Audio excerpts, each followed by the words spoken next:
Welcome to Business Women Australia's radio show, proud station sponsor. I'm Sally Barker. Each week, I'll be talking with a leading member of BWA. These inspiring business leaders are very generous in sharing their stories, insights, and expertise. On the show today, I'm talking with Company Director Lynn Hawkins. Good morning, Lynn. Good morning, Sally.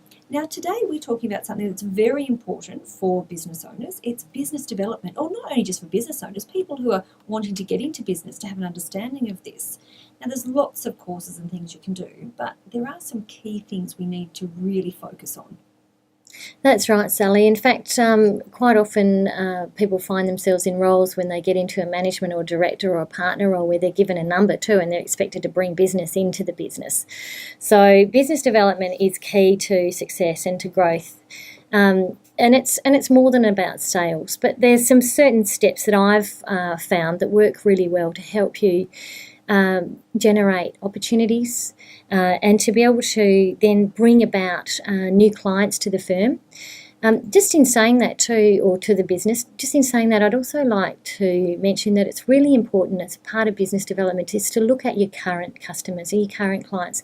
You know, we say that 20% of your current customers probably give you 80% of your revenue.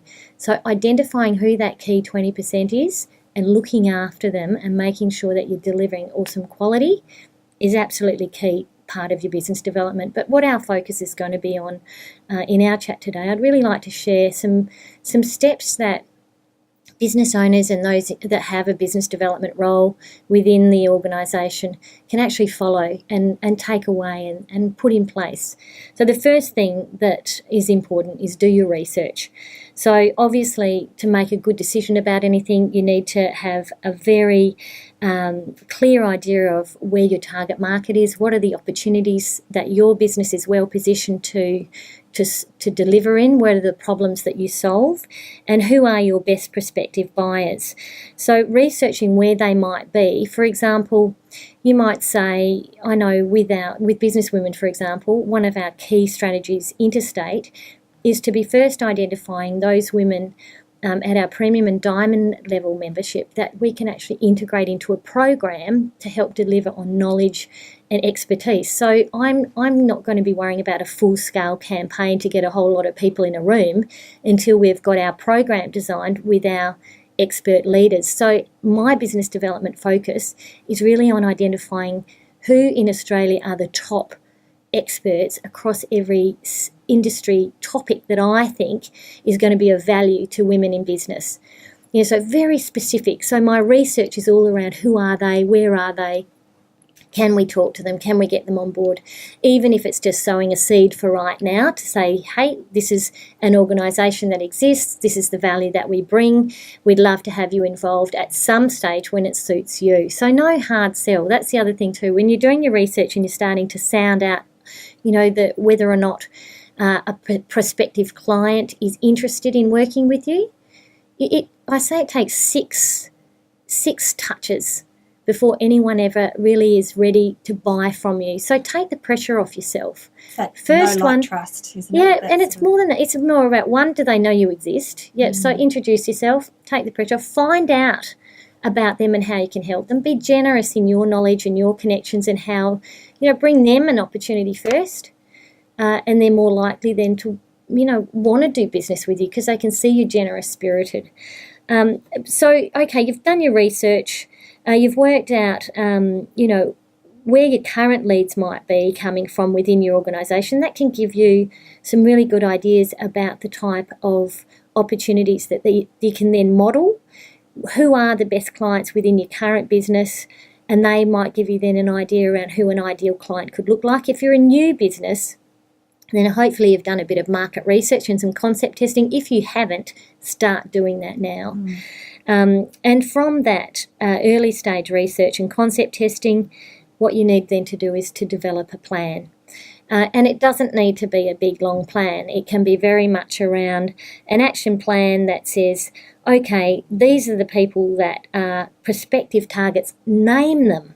The amounts of marketing plans that I've seen and business development plans that are very vague and don't actually identify the company and the individual within a company to actually start to develop a relationship with are way too vague to be useful. How can you have an action plan unless you know exactly what it is that you're going to action?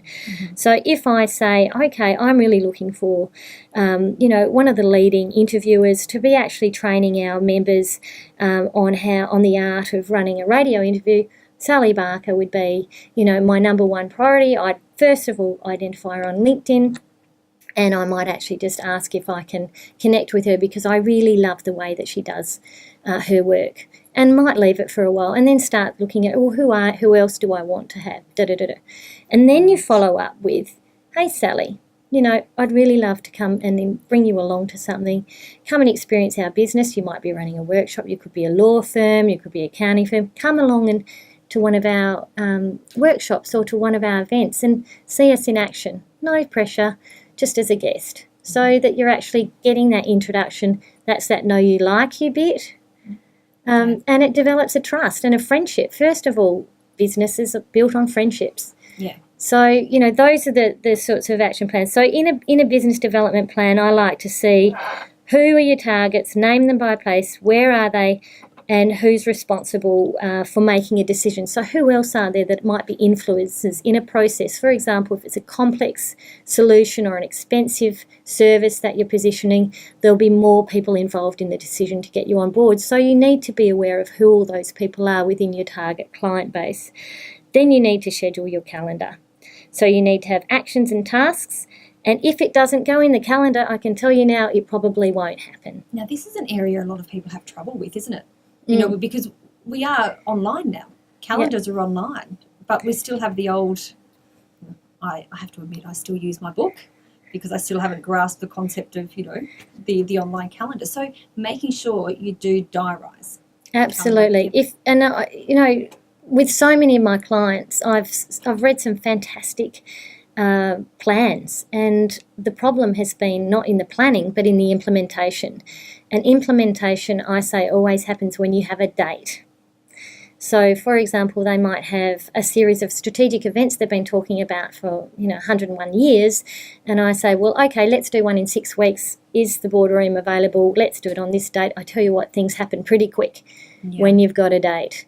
Everything some great resources, aren't there, to walk you through, the Mastery Journal, or there's other diaries to sort of walk you, the 100-day success plans and things like that. That's right. And, you can spend a lot of time reading all that stuff, but you really at some stage have to actually pick a date and put in place what are all the things that need to happen. So a great checklist associated with a date on all the things that need to be done, who's going to do them by when, and then you start actually having an action plan.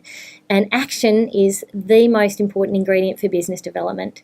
Planning paralysis doesn't get you anywhere. And constantly reading leadership books or mastery books or whatever it might be can give you that great sense of comfort, but you've got to put in place an action plan. What do you think of those big calendars you buy at, those really big ones at Officeworks? Yeah, I had one of those at the last business that I worked at. And because I use a digital calendar, I found that my digital calendar was better because I just found I was replicating.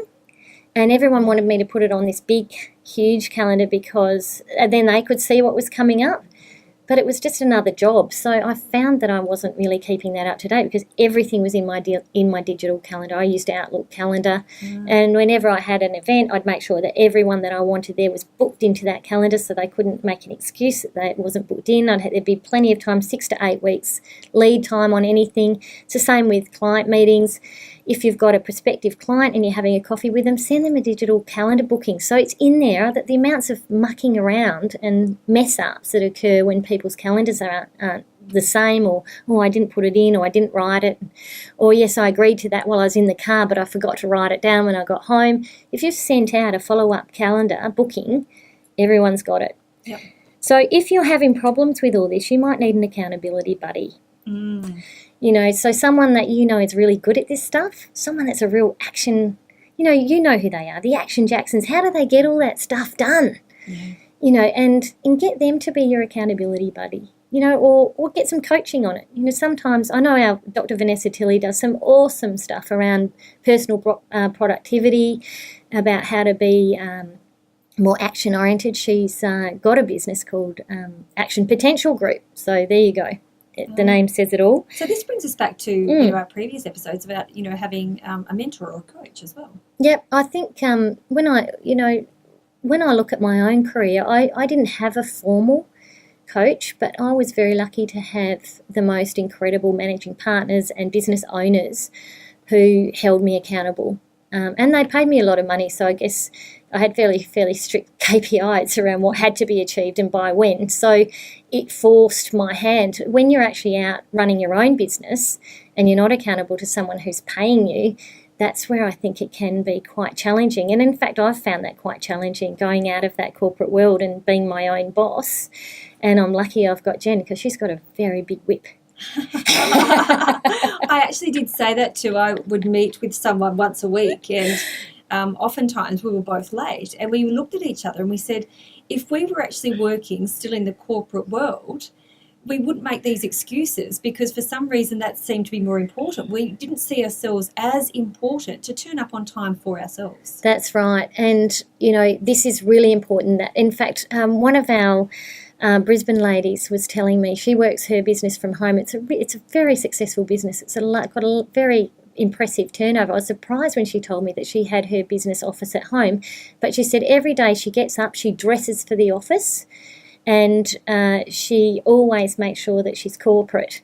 And it puts her in the right mindset to be able to have that flexibility to run her business from home. And I love that. I thought, right, okay, my poor Uggs are really going to get put into the back of the cupboard if I take that on. I'm the same. I do that, because there was once, years ago, I read an article about this lady who worked from home. She goes, it's wonderful. You can just stay in your pajamas all day. And I thought, how on earth can you work in your pajamas? I know. I must admit, I'm not that bad. No. Well, that's really, really good. Accountability, and have your action. Make sure you do your research, develop a plan, and put that plan into action. That's absolutely right. But also have someone who can keep you accountable. Okay, so thank you so much, Lynn Hawkins, Company Director of Business Women Australia, proud station sponsor, for joining us again on Business Women Australia's radio show. Thanks very much, Sally.